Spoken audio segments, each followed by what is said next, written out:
Today's workout starts with a test. Today's test is the push-up. For the push-up test, we're going to have a good strong plank position with our arms locked straight. We have our elbows locked out. From there, we'll bring our chest to the floor. Elbows should come in, shoulders down and back. For our purposes, as a standard, we're not touching the hips to the floor, the thighs to the floor, or the knees to the floor. From there, we're pressing up. Now the chest must touch the floor, and the lower body does not touch the floor. The chest is constituted by the collarbone down to the sternum. Some faults on this movement. Not going down all the way to the floor, common fault. Going all the way down to the floor, but placing your lower body down to press back up, another common fault. A third common fault we see is not going to full extension of the arms. That typically happens when you're trying to move fast through these push-ups. In today's workout, we are going to begin with a snatch. It's a dumbbell snatch. You're going to have your feet shoulder width apart. The dumbbell stays right in the center line. You bring it down between the ankles. You have your hips back, your chest up.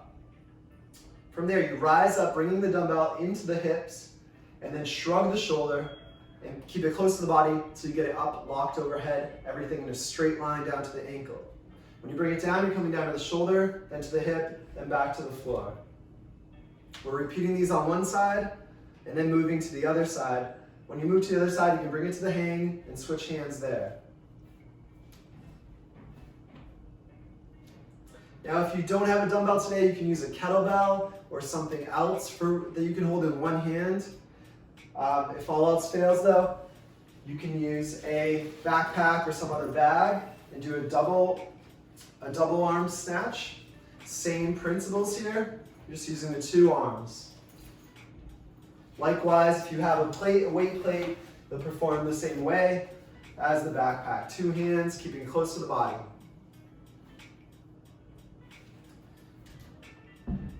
Our second movement today is the burpee. For the burpee, feet are about hip width apart, pushing your hips back, bringing your hands to the floor, hopping both feet back gently into that plank. You're going down, bring your chest to the ground, elbows are in, all the way to the floor. You're back up to the plank by peeling up. And then you're gonna hop your feet far forward into that partial squat and jump up and touch your hands overhead.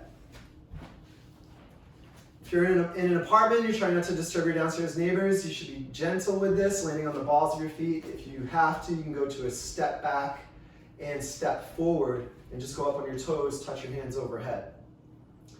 Our third and final movement today is the sit-up. For the sit-up, we're on our back. We can do this old school method of knees straight up. We're gonna press our low back into the floor, reach the arms forward, touch the ankles at the top.